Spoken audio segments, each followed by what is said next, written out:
Hello friends, मैं नवनीत कुमार और आज के इस वीडियो में हम लोग समांतर श्रेणी के टॉपिक को कंटिन्यू करेंगे। इससे पहले वीडियो में हम लोग पढ़े थे कि समांतर श्रेणी का अंतिम पद निकालने का फॉर्मूला क्या होता है।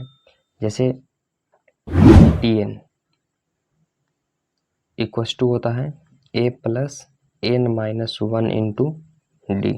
ठीक है, तो आज हम लोग उससे रिलेटेड कुछ इम्पोर्टेंट क्वेश्चन को हम लोग डिस्कशन करेंगे। ठीक है, देखिए क्वेश्चन में है कि क्या AP 5, 8, 11, 14 का 51 एक पद है। हमसे पूछ रहा है कि इस AP में 51 आएगा या नहीं आएगा।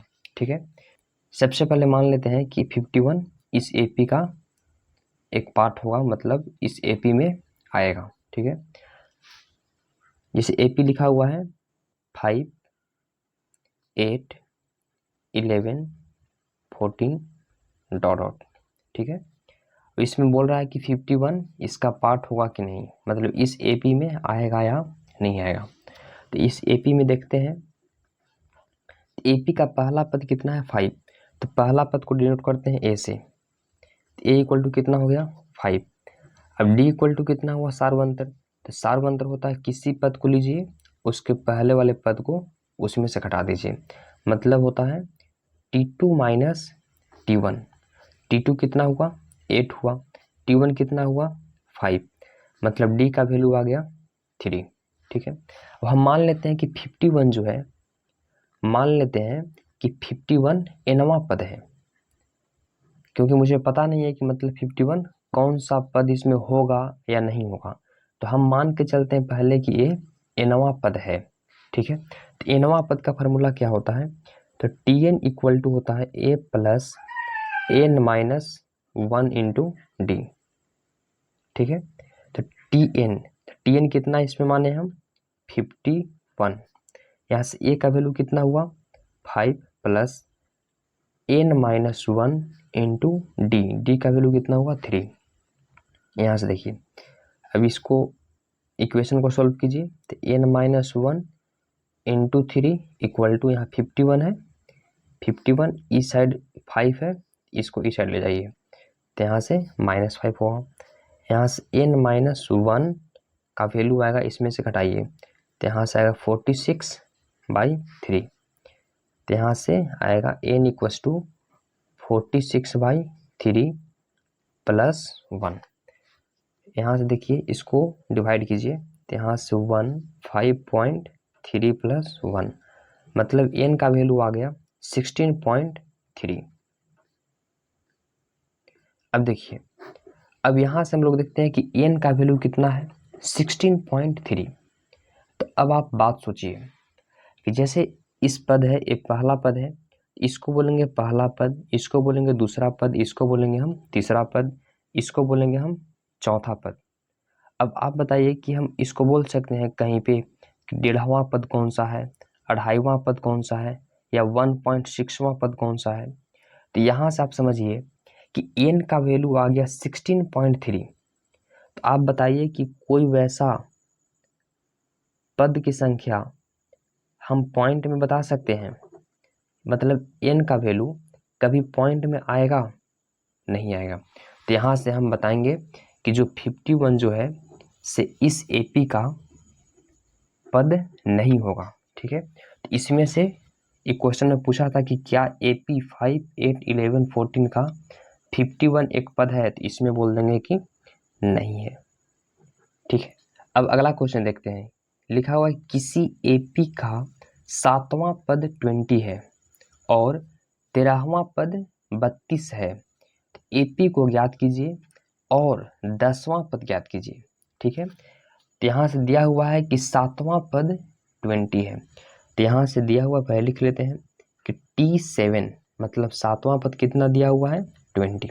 ठीक है, और 13वां पद दिया हुआ है 32, मतलब 32, मतलब T13 कितना दिया हुआ है 32 दिया हुआ है, और हमसे पूछ रहा है कितना T10 पूछ रहा है, मतलब 10वां पद हमसे वो पूछ रहा है। ठीक है, तो यहाँ से देखिए, तो मान लीजिए कि माना कि माना कि एपी का पहला पद मान लीजिए कितना है, ए है, ठीक है। और सार्व अंतर मान लीजिए, सार्व अंतर कितना है, डी है, ठीक है। तो हम लोग फॉर्मूला पढ़े हैं कि टी एन इक्वल टू कितना होता है, टी एन इक्वल टू होता है a plus n minus one into d. यहाँ हम लोग T7 इक्वल टू लिख सकते हैं a plus 7 minus one into d, ठीक है। तो यहाँ से T7 कितना दिया हुआ था, 20। तो यहाँ पे लिखिए 20 equal to a plus 7 minus one गया 6D, या फिर इसको लिख सकते हैं a plus 6D equal to 20। इसको मान लीजिए कि इक्वेशन समीकरण कितना है, फर्स्ट है। अब देखिए, अब लिखा हुआ था कि T13 इक्वल टू 32। तो यहाँ से लिखिए T13 इक्वल टू 32 था। अब T13 को क्या लिख सकते हैं हम, a plus 13 minus one into d equal to होगा 32। यहाँ से लिख सकते हैं a plus 12D equal to 32 लिख सकते हैं। ये हो गया समीकरण सेकंड। अब देखिए समीकरण फर्स्ट एवं सेकंड से को दोनों को सोल्व करेंगे। तो यहाँ से क्या कीजिए कि समीकरण फर्स्ट में से सेकंड को क्या कीजिए, घटा दीजिए, ठीक है। यहाँ भी, क्योंकि यहाँ भी ए है, यहाँ भी ए है, विलोपन विधि से इसको हम सोल्व कर देंगे। तो यहाँ से देखिए ए प्लस 6D इक्वल टू हो गया 20। यहाँ सेकंड है a plus 12D equal to 32। इसको घटाइए तो माइनस, यहाँ प्लस चिन्ह है तो यहाँ पे माइनस, यहाँ भी माइनस, यहाँ भी माइनस, ये कैंसिल हो गया। यहाँ बचेगा -6D, यहाँ बचेगा -12। यहाँ से D का वैल्यू कितना आ जाएगा, इसे कैंसिल हो गया 2, ठीक है। अब समीकरण फर्स्ट या फिर सेकंड में D का वैल्यू हम पुट करेंगे, ठीक है। तो यहाँ से चलिए कि समीकरण फर्स्ट में D का मान रखने पर देखिए समीकरण फर्स्ट है कि a plus 6D equal to 20। तो यहाँ से देखिए D का वैल्यू कितना है, 2 है। तो a प्लस 6 गुने 2 इक्वल टू हो गया 20। इसलिए a का वैल्यू हो जाएगा 20 माइनस 6 दूनी कितना हुआ, 12। इसलिए a का वैल्यू आ गया कितना, 8, ठीक है। यहाँ D का वैल्यू 2 हो गया, a का वैल्यू कितना हो गया, 8। क्वेश्चन में बोला था कि AP को ज्ञात कीजिए। AP को ज्ञात कीजिए मतलब उसका पहला पद, दूसरा पद, तीसरा पद, चौथा पद, मतलब आप कम से कम 3 पद उसको लिख दीजिए, ठीक है। यहाँ से a का वैल्यू आ गया 8 आ गया और D का वैल्यू 2 आ गया, ठीक है। तो AP लिख दीजिए, AP इक्वल टू हो जाएगा, पहला पद 8 हो गया, दूसरा पद कितना हो गया, 8 + 2 होता ना है कि T2 = A + D। तो यहाँ से दूसरा पद हो गया 10, तीसरा पद कितना हो गया, 10 और 2 12, ऐसे ही 14, 16, 18 ऐसे लिख दीजिए, ठीक है। अब क्वेश्चन में बोला था कि AP ज्ञात कीजिए और फिर बोला था कि 10वां पद भी ज्ञात कीजिए। तो यहाँ से निकाल दीजिए T10। तो T10 nवां पद का फॉर्मूला होता है a + n - 1 × D। T10 निकालना है तो a + n - 1 × D। तो यहाँ से a का वैल्यू कितना दिया हुआ है, 8 + n का वैल्यू है 10। तो यहाँ से निकालिए 10 - 1 × D का वैल्यू कितना है, 2। तो यहाँ से लिख दीजिए 8 + 10 में से गया 9 × 2। तो यहाँ से हो गया 8 + 9 दूना 18, 18 वाट कितना हो गया, 26। मतलब यहाँ से T10 का वैल्यू कितना आ गया, 26। यही इसका आंसर हो गया। अब नेक्स्ट क्वेश्चन है कि यदि एक AP का 10वां पद 52 और 17वां पद कितना दिया हुआ है, 13वें पद से 20 ज़्यादा है, तो AP को ज्ञात करने के लिए बोल रहा है, ठीक है। आप इस बात को समझिए, तो सबसे पहले आप क्या कीजिए कि 10वां पद दिया हुआ है 52, तो यहाँ से लिख दीजिए कि T10 कितना दिया हुआ है 52, मैंने 10वां पद दिया हुआ है 52। और फिर देखिए बोल रहा है कि 17वां पद, इस बात को आप समझिए, बोल रहा है कि 17वां पद जो है से 13वें पद से, 17वां पद है 13वें पद से 20 ज्यादा है, ये ज्यादा है, तो इक्वेशन को बैलेंस करने के लिए, समीकरण को बैलेंस करने के लिए इसमें आप 20 जोड़ दीजिए। ठीक, बोल रहा है कि T17 मतलब 17वां पद जो है से 13वां पद से 20 ये पहले से ज्यादा है, तो इसमें आप 20 जोड़िएगा तभी तो बराबर होगा। ठीक है, अब देखिए अब यहां से बोल रहा था कि AP को ज्ञात कीजिए, तो मान लीजिए कि माना कि AP का पहला पद मान लीजिए कितना है A है, और सार्व अंतर मान लीजिए कि सार्व अंतर मान लीजिए कि D है। ठीक है, तो इसको मान लीजिए, अब देखिए T10 दिया हुआ था कितना, T10 दिया हुआ था 52, 10वां पद 52 दिया हुआ था, तो T10 कितना होता है A plus 9D, A plus 9D कितना हो गया 52 हो गया। इसको मान लीजिए कि ये हो गया समीकरण फर्स्ट। अब सेकंड में दिया हुआ था कि T17वां पद जो है से 13वां पद से 20 ज्यादा है। ठीक है, अब इसको देखिए T17 की जगह पे लिख सकते हैं हम A प्लस 16D, और इसमें T13 के लिख सकते हैं A प्लस कितना लिख सकते हैं यहाँ से 12D, और प्लस यहाँ पर 20 लिख दीजिए। अब इक्वेशन को सोल्व करना है और आप आंसर आप निकाल लेंगे। अब यहाँ भी A है प्लस 16D है, इसको RHS से LHS में लाइए, तो minus A minus 12D equal to कितना हो गया 20। यहाँ से A से A कैंसिल हो गया, अब 16D माइनस 12D कितना बच गया 4D इक्वल टू 20, इसलिए D का वैल्यू कितना आ गया यहाँ से 5 आ जाएगा। ठीक है, इसको समीकरण फर्स्ट माने थे, अब समीकरण फर्स्ट में A D का वैल्यू रख दीजिए। ठीक है, यहाँ लिखिए कि समीकरण फर्स्ट में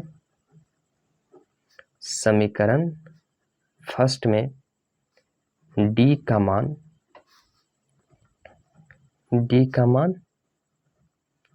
रखने पर, समीकरण फर्स्ट में D का मान रख दीजिए। समीकरण फर्स्ट था A plus 9D equal to कितना 52, तो यहाँ से देखिए A प्लस 9 इंटू 5, D का वैल्यू 5 था, यहाँ से लिख दीजिए 52, तो यहाँ से A का वैल्यू आ जाएगा 52 माइनस 9 पचे 45। ठीक है, इसलिए A का वैल्यू कितना हो गया 7 हो गया। अब बोला क्या था कि AP को ज्ञात कीजिए। ठीक है, AP को ज्ञात कीजिए, तो लिख दीजिए कि AP कितना हो जाएगा, तो AP होगा पहला पद मतलब A हुआ, A का वैल्यू कितना था 7, तो 7 हो गया। दूसरा पद क्या होता है A प्लस D, तो A पहले से 7 है, D का वैल्यू 5 है, तो A प्लस D कितना हो गया 12 हो गया। फिर तीसरा पद तो T2 प्लस D हो गया, तो T2 12 है और प्लस 5 कितना हो गया 17 हो गया। ठीक है, तो ये हो गया AP। अब नेक्स्ट क्वेश्चन है कि AP 3, 10, 17, 24 का कौन सा पद इसके 13वें पद से 84 अधिक होगा।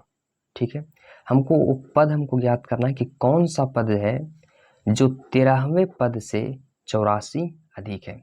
तो मान लेते हैं कि nवां पद होगा जो 13वें पद से 84 अधिक होगा।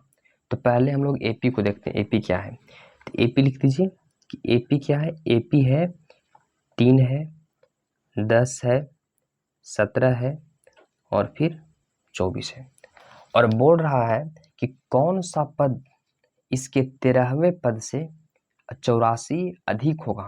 तो मान लेते हैं कि इसका जो nवां पद है 13वें पद से 84 अधिक होगा, तो यहाँ से लिख लीजिए कि TN nवां पद इसके 13वें पद से, तो T13 nवां पद 13वें पद से A अधिक है, इसमें हम इसको 84 ऐड कर देंगे।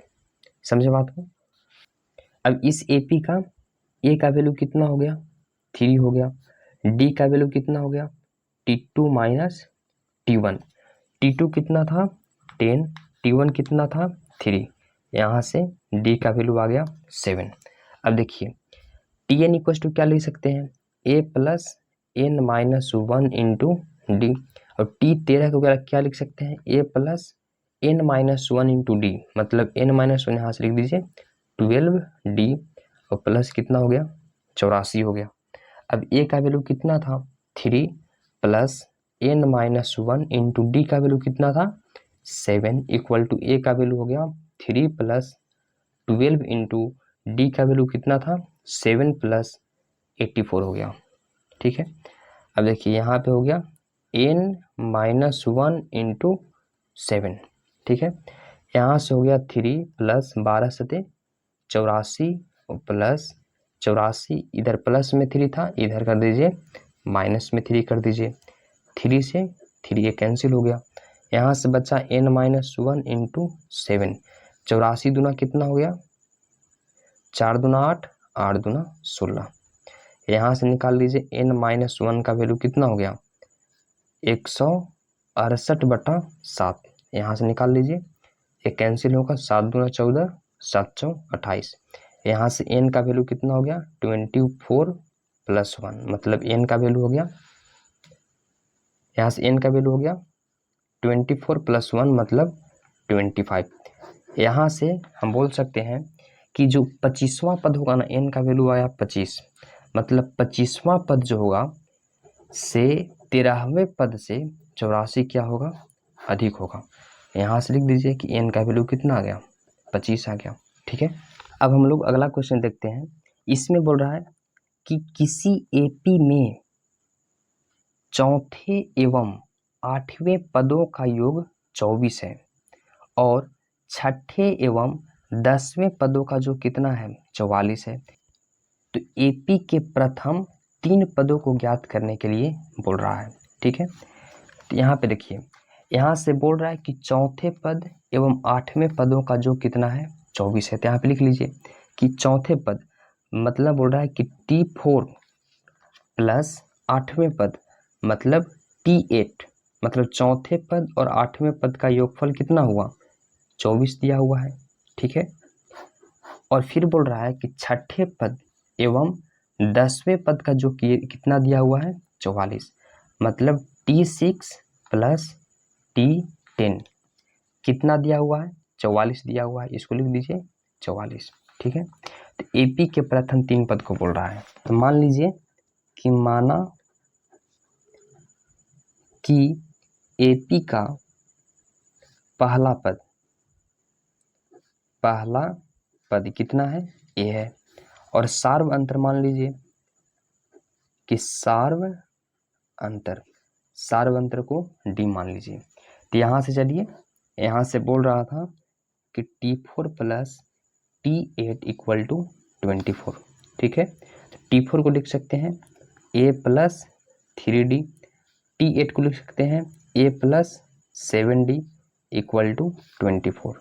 यहाँ से हुआ A कितना हो गया 2A प्लस 7 और 3 कितना हो गया 10D इक्वल टू 24, इसको मान लीजिए कि समीकरण फर्स्ट। अब यहाँ पे दिया हुआ था कि T6 plus T10 equal to 44, T6 कितना हुआ A प्लस 5D, T10 कितना हुआ A plus 9D equal to हो गया 44। यहाँ से लिख सकते हैं A प्लस A कितना हो गया 2A plus 9 5 14D equal to 44, यहाँ से मान लीजिए समीकरण फर्स्ट। अब देखिए, अब इस समीकरण को और इस समीकरण को सोल्व कीजिए। यहाँ से क्या करते हैं,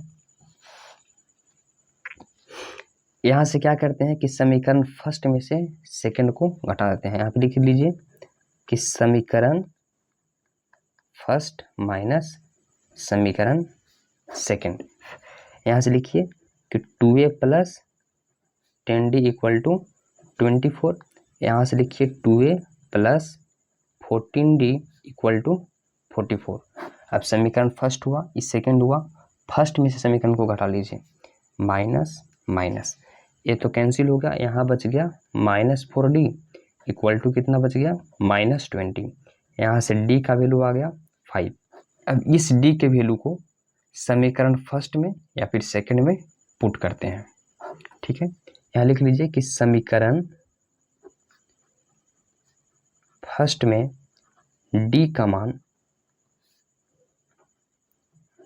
मान रखने पर, यहाँ से लिखिए, यहाँ पे था कितना 2A plus 10D equals to 24 था। यहाँ से 2A प्लस 10 गुना D का वैल्यू हो गया 5 इक्वल टू 24। यहाँ से 2A इक्वल टू हो गया 24 माइनस 10 पचे 50।